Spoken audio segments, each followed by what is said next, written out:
Watch right now on the Front News project. Hundreds of drones over Moscow, the capital of the Russian Federation, shook from the explosion. Drones breached the Belgorod dam, putting 4 Russian brigades at risk of flooding. And this is just the beginning. And now Putin is starting a war against the Baltic countries. Who will be the first target of the Kremlin terrorists? Fiery, hot, and blazing. Watch Frontline footage right now.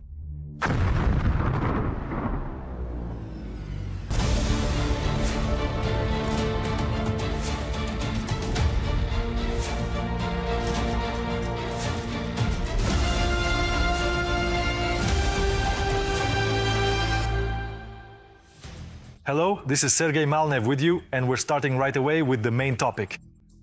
The fire of retribution has ignited in Moscow. Ukrainian drones caused a stir in Putin's capital and its surroundings. Dozens of UAVs attacked Moscow, and dozens of explosions rocked the Russian capital. Domodedovo and Zhukovsky airports have suspended operations. And this is just the beginning. Let's look at all the details. Pickups with machine guns mounted on the roof along the perimeter of the Kremlin. It's unlikely that Putin and his generals expected to see such a scene in the 4th year of the war.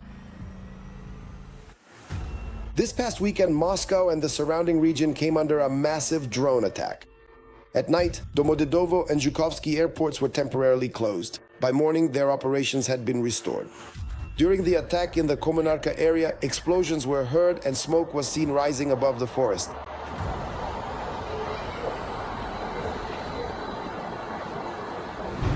All night long. Moscow Mayor Sobyanin wrote about the downed drones on his Telegram channel. Other Russian public channels also reported on the large-scale drone attack. SU is attempting a massive attack on Moscow and the region. Within a couple of hours, 14 drones heading for the capital were destroyed.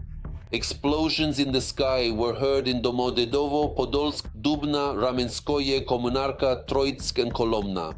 At Zhukovsky and Domodedovo airports, 5 flights were cancelled and 6 were rescheduled. Restrictions on departures and arrivals have been introduced. In the Moscow region, a massive fire broke out at the Serpukhov oil depot as a result of a drone strike. The Russian Ministry of Defense reported that nearly 200 attack drones were shot down overnight.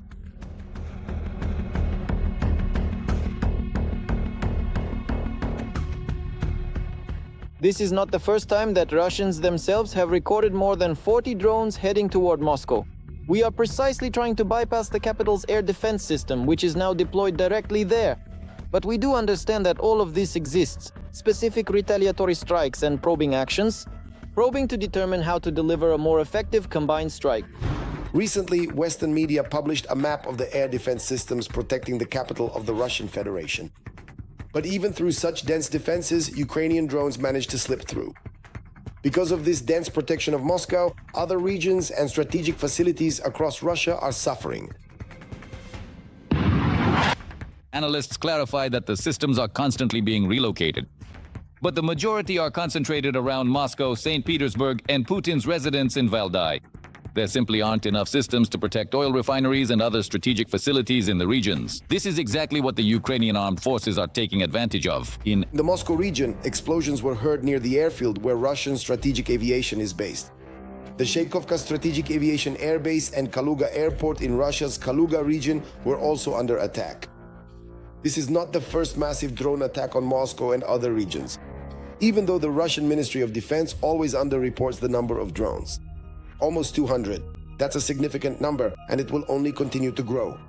This has a very serious anti-propaganda effect directly for the Kremlin.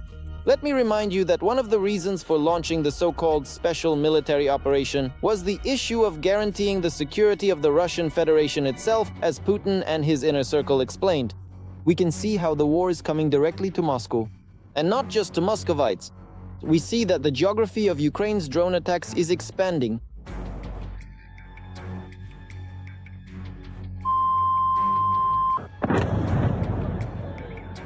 Before the start of the so-called special military operation, drones did not terrorize ordinary Russians, let alone Muscovites. Now, however, air raid alerts throughout the night are becoming a routine occurrence for Moscow. And perhaps now Russians will have questions and complaints for the master of the Kremlin.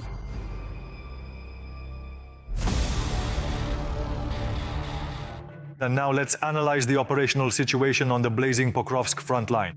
Putin's army continues its terror here. On the Pokrovsk direction, the enemy carried out 31 attacks. The occupiers tried to advance near populated areas. Nekonorovka, Mernograd, Rodinskaya, Lisovka, Zverevo, Udakhnaya, Molodetskaya, Krasny Liman, Novoekonomikhnaya, Kotlina, Novopavlovka, Dakhnaya. 4 combat clashes are still ongoing. According to preliminary estimates, today in this direction our soldiers eliminated 58 occupiers and wounded 25. Meanwhile, nuclear threats are once again coming from the Kremlin. In response to the most severe sanctions from the US, Putin is brandishing his nuclear Burevestnik and conducting exercises. But is that very Burevestnik really as terrifying and effective as the Russian dictator and his court propaganda paint it to be? Experts say that there are already many questions piling up about the new Wunderwaffe of the bunker dweller. What exactly are they? We'll tell you now. The Kremlin has once again boasted about its superweapon, another one with no analogs for intimidation and propaganda. They're short on gasoline, factories are burning, the country's finances are a complete mess, and so on. Yet they keep trying to test some kind of super weapon, another one of their so-called Wunderwaffes. This time, they brought out the nuclear missile Burevestnik into the spotlight, and it was Putin himself who did it. He said that they supposedly conducted tests of this nuclear cruise missile. Naturally, they were successful. After all, this is a unique product that no one else in the world has.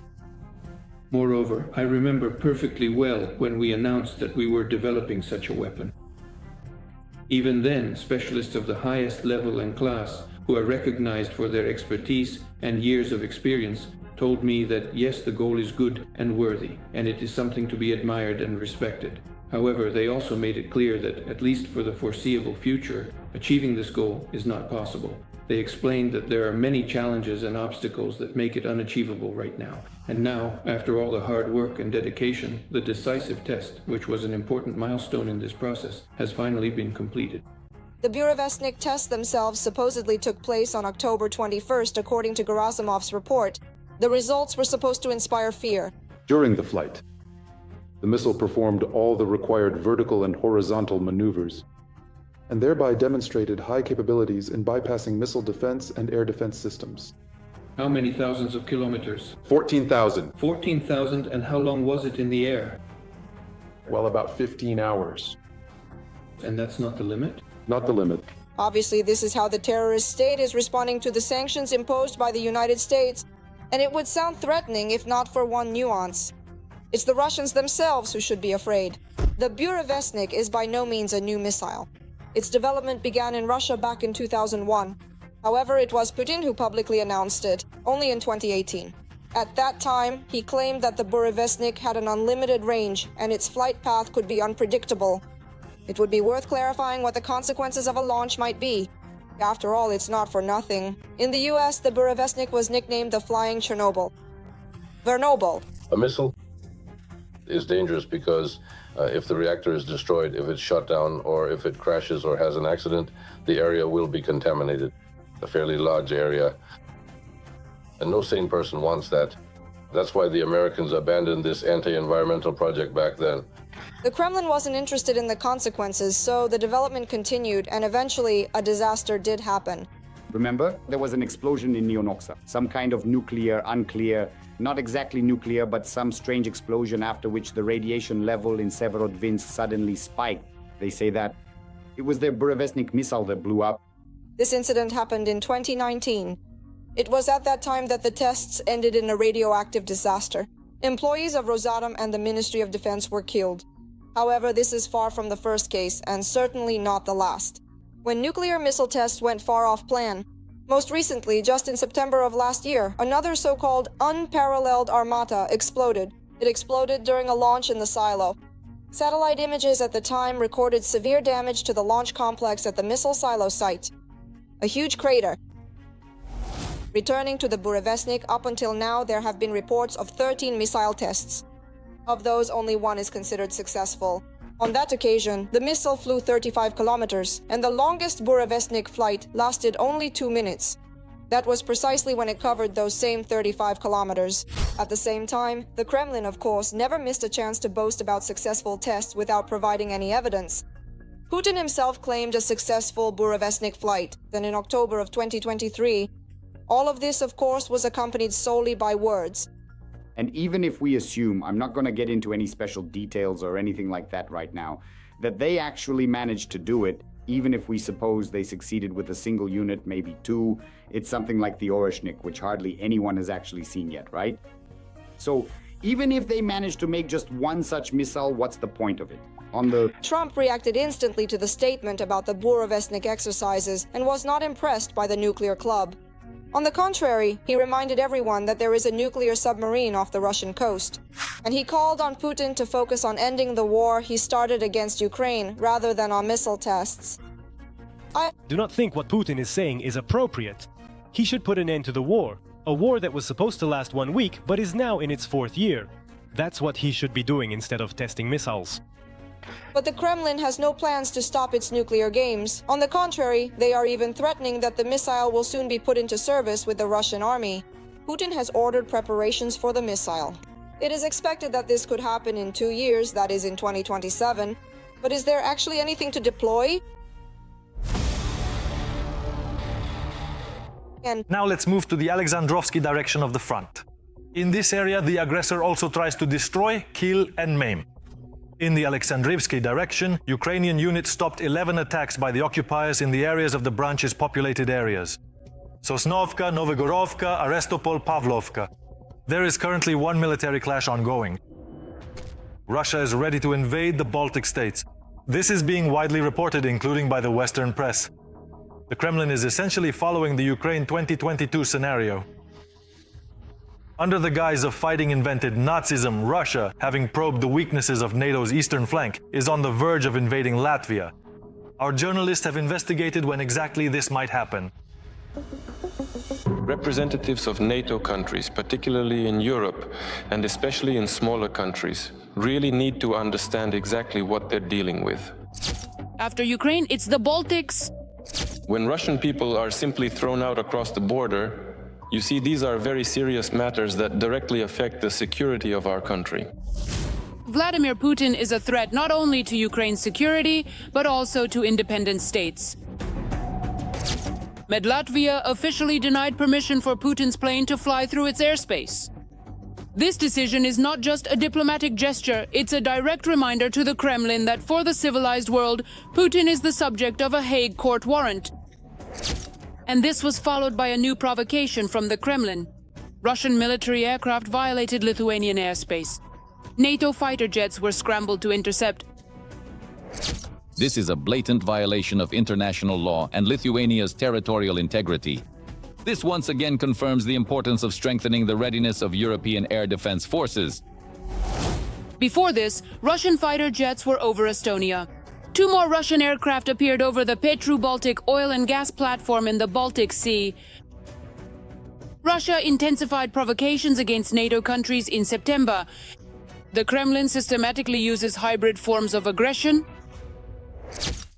In 3 months, Russia produces as much ammunition as all NATO countries combined. In a year, we expect that the Russian military-industrial complex will produce 1,500 tanks, 3,000 armored vehicles, and 200 missiles this year.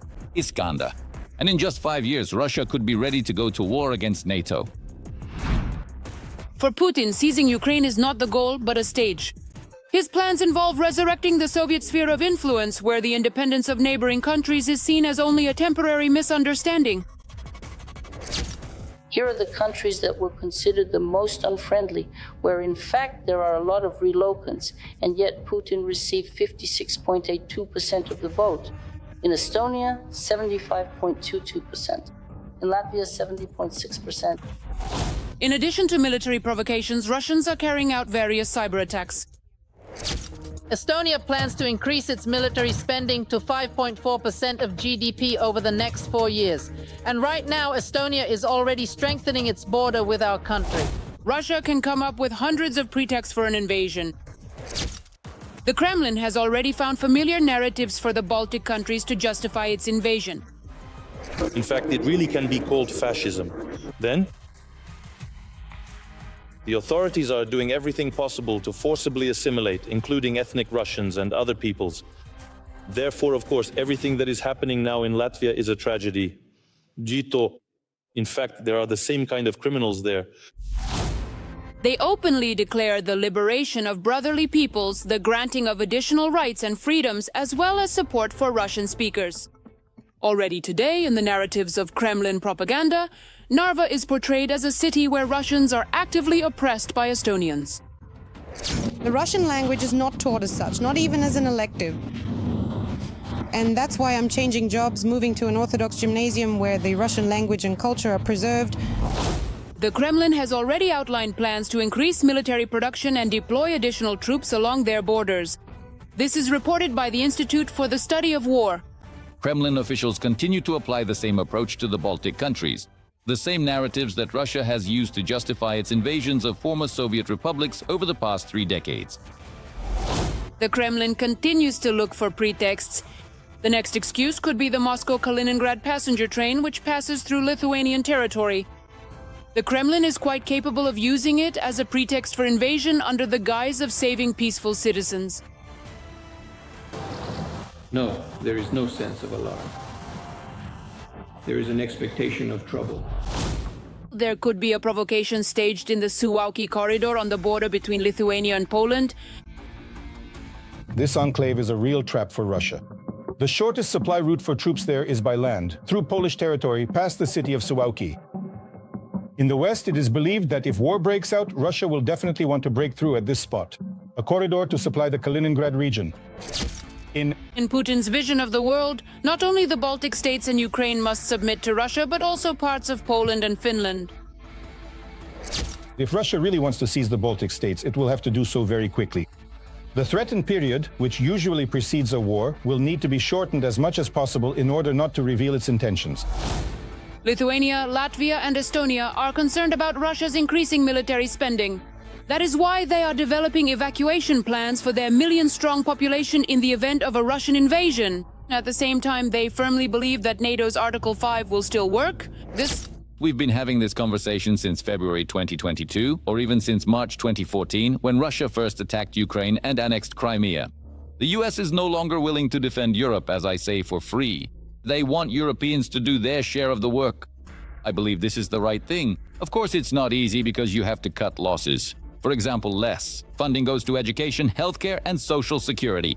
But we, as a frontline state, understand what's at stake. And coming back to Article 5, people often bring up the Budapest Memorandum. They compare Ukraine and NATO guarantees. But there is a difference, and it's very significant. Ukraine is not a member of the alliance, and the fact that Russia is so vehemently opposed to Ukraine joining NATO and receiving Article 5 guarantees, to me that's proof. Article 5 works. The scenario of a sudden strike on the alliance's eastern flank is no longer a fantasy. It's becoming a matter of time and the West's readiness to respond. Latvia has tightened its migration rules. Those Russians who failed the exam or did not submit their documents for EU permanent resident status on time in Latvia are required to leave the country. In addition, starting November 1st, irregular bus passenger transport from Latvia to Russia and Belarus will be prohibited. On the border with Russia, wetlands and peat bogs will be restored to create a natural barrier for troops in the event of aggression. For now, NATO remains confident that an open conflict with Russia can be avoided, at least while the Kremlin is preoccupied with the war against Ukraine. However, history teaches us that what seemed impossible yesterday can become reality today.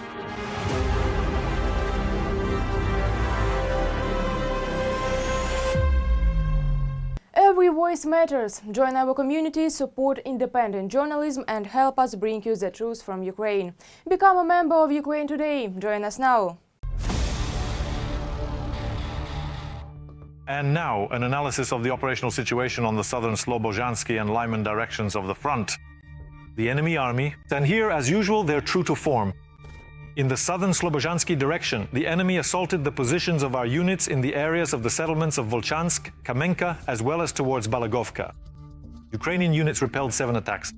5 combat engagements are still ongoing. In the Lyman direction, Ukrainian soldiers stopped 5 attacks in the areas of the settlements of Nadezhda, Novoselovka, and Zarekhnaya, and Shandrigolovaya as well. 2 combat engagements are still ongoing. And in general, Putin needs more cannon fodder at the front, given the colossal losses in his army. He doesn't even shy away from deceit, driving completely inexperienced Russian conscripts into the war. About this scheme and what conscripts and their families should pay attention to first and foremost, more in our exclusive report. People, my fellow countrymen, all of them could now walk, talk, do things. They could have had more children, perhaps expanding their family. In short, they could have truly benefited their fellow citizens, making a positive difference in the lives of those around them. More than 1 million losses in the Russian army since 2022. Cemeteries are overflowing, contract payments have been reduced, and commanders are stealing the death benefits. Over the past 2 years, the number of contract signings in the Russian Federation has dropped to a minimum. Pokrovsk has been under assault for a year now, with enormous losses being paid as the price. So where do they find new people for Putin's war? A scheme of covert mobilization has been uncovered in Russia. The Russian Ministry of Defense has resorted to extreme measures. They are sending young people to the slaughter. We signed the contract on July 5th, 2025, under psychological pressure from Junior Lieutenant Dasha Doroshev. Specifically, he intimidated us, saying that if we stayed on conscription, we would be sent to Kursk. And in Kursk, if people are sent to Kursk, well, conscripts, only 70% of them come back, and 30% die there. Conscription is a hidden mobilization. Today in Russia, conscripts are becoming a significant force that the authorities are throwing into the so-called special military operation. There are people from my draft, my friends, who were wounded, shell-shocked, or killed. They were hit with blue shrapnel. Cases of conscripts being forced to sign military contracts continue. One of them was Andrei Smirnov. 51st Railway Brigade. I declare that I do not want to sign a military contract. If a contract appears with my signature, I was forced. It was signed under psychological or physical pressure, or by fraudulent means. 195,000 rubles were deposited into his bank card. It turned out that this was the first payment under a contract that, as it turned out, had been drawn up in his name. Smirnov claims that the document itself was handwritten and signed by someone else. Other young men, however, cannot withstand the psychological pressure from commanders who try to persuade them to agree to go to war instead of returning home to their families. He said, so it turns out no one will be waiting for me at home. My friends will all disappear. My parents, on the contrary, will send me to work and no one will be there to watch over me or to take care of me at all. That means I won't be needed by anyone and I'll just stay that way, alone and without anyone to rely on or to look after me. They are beaten, deprived of sleep, and cut off from contact with their loved ones. In some cases, those who refused were even shot at with air guns. Contracts are signed for conscripts without telling them. They are then formally sent to war as official contract soldiers. I'm not saying this without evidence. There was a major scandal about this recently this year in Chebakul near the Chelyabinsk region. In the Chelyabinsk region, there is a well-known military unit where, under pressure from relatives' appeals, the prosecutor's office itself concealed and admitted that there had been falsifications by the command to force conscripts to sign contracts. Bringing in conscripts allows contract soldiers and mercenaries to be freed up for new offensives. They're only 18 years old, they have no combat experience, they don't even have any real life experience. How can they help at the front? In Russian military units, there is an unofficial plan to recruit contract soldiers from among the conscripts. We have evidence of people being locked in overheated drying rooms and kept there for a long time until they agreed to sign a contract. People from Kuzbas told me that one conscript managed to resist such pressure and was able not to sign the contract. But at what cost? His femoral head was broken and he was discharged early from the army. So he didn't sign the contract, but he was left disabled. And yet people consider this case a success. These are the kinds of successes we have. The mother of another Russian conscript said that her son signed a contract for military service. After he was pressured into it, he explained to me saying, "Mom, I don't even understand myself how it happened. That's just how it turned out. I never wanted to sign a contract." When he submitted a report refusing the contract, it was not accepted, and they claimed that signing the contract had been voluntary. In Primorsky Krai, conscripts who refuse to sign a contract are subjected to collective punishment by having other servicemen set against them. A conscript was forced to sign a contract through coercion and through moral and psychological pressure. The child doesn't want to go. He will be sent to the special military operation. The child is only 18 years old, and he signed it involuntarily. This coercion was against his will. He had no intention and did not want to sign this contract. They told him, "You have no choice. You'll sign it anyway." The mother didn't know that her son had been taken to war. He thought he would end up in a security unit, but he found himself in Mariupol. We don't know where our son is at the present moment. At the moment, we have messages, screenshots with him, audio recordings, video recordings, conversations where he confirms that he signed the contract under pressure against his own will. Right now, conscription into the Russian army is taking place in annexed Crimea. You are now proudly joining the distinguished ranks of the brave defenders of our beloved motherland, our homeland. Conscripts, both from Russia and from the occupied territories, are forced to sign a military contract within the first months of service so that there is a legal basis to send them to war. In addition, law enforcement uses conscript soldiers in battalions tasked with shooting down drones. Bro, for example, we're on conscript duty. I'm serving, so in Yalta, the guys, conscripts, right? 3 of them, I think, were killed and 16 wounded. Wounded soldiers, just conscripts. Drones flew in. And here too, they fly around pretty often. And imagine the guys are shooting down drones, and they don't even get paid for it. Can you believe it? Even though they said, like, if you shoot down drones, you'll get paid well. According to human rights activists, the number of yesterday's conscripts who become contract soldiers and are sent to war is classified. About 300,000 per year. People are drafted for compulsory service, but even if a third of them sign a contract, that's about 100,000 new contracts. This kind of forced recruitment is ongoing all the time.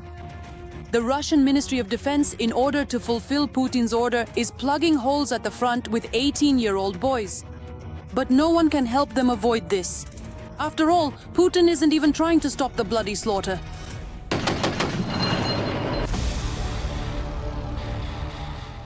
Well then, let's now discuss the operational situation in the Sloviansk and Kostiantynivka directions. The situation here is also extremely tense. In the Sloviansk direction, our defenders successfully repelled 10 attempts by the occupiers to advance in the areas of Yampol, Serebryanka, Siversk and Vyemka. 2 more clashes are still ongoing. In the Kostiantynivka direction, the occupiers launched 11 assaults today on our defenders' positions near Shcherbinivka, Rusyny Yar, Katerinivka and Sofiivka. The defense forces repelled all enemy attacks. The Kremlin is creating a pretty picture of Russian prisoners of war returning from Ukraine, but that's about it.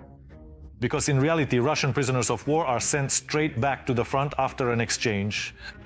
Why don't Putin's military commanders allow their captured conscripts to stay in the rear? What's the point of immediately sending them back to die in Ukraine? You'll understand everything in a moment.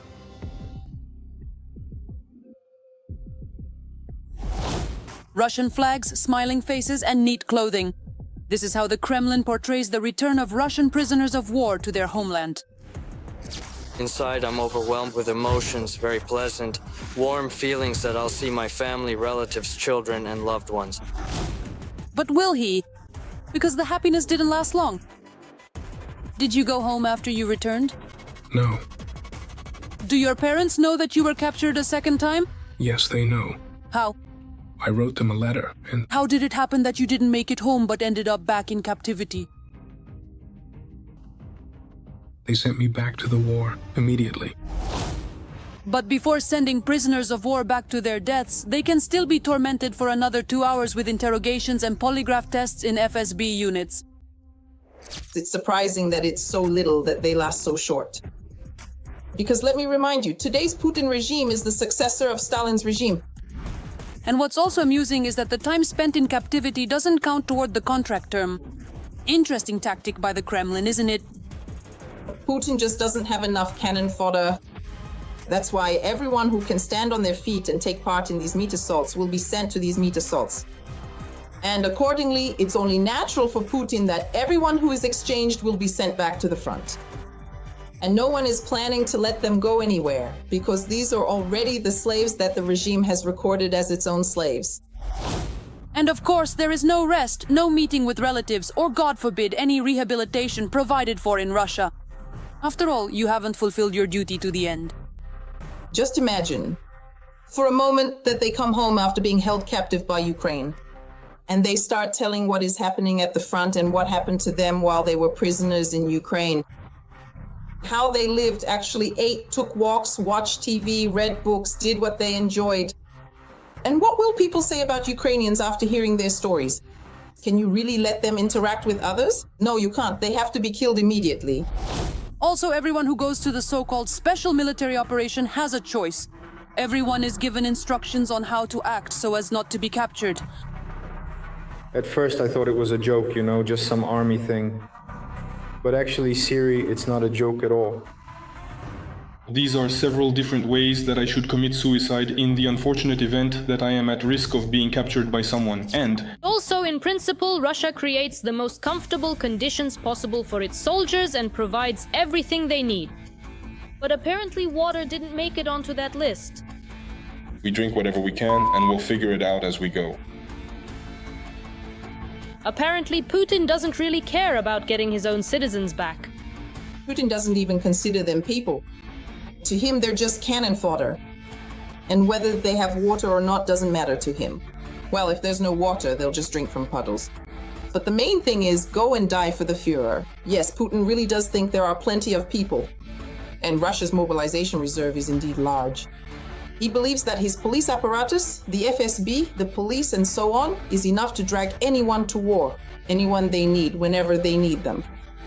And that's why he doesn't feel sorry for anyone at all. But there are some who do manage to return home after the war. Apparently, they were lucky enough not to be captured or poisoned by the supposedly crystal clear water from the ground.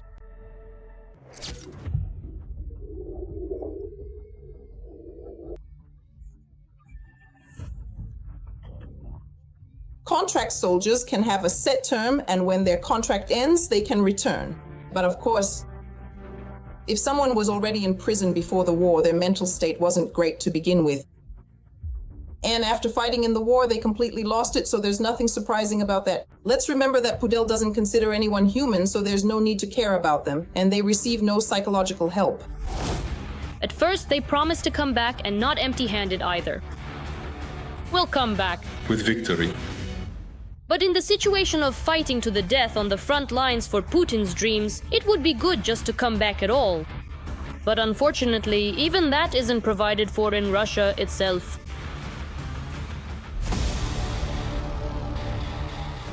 That's all for today. But very soon on Front News, you'll see new, unique reports from our journalists in the hottest spots of the war, gathered so that you know the truth. This was Sergei Malnev with you.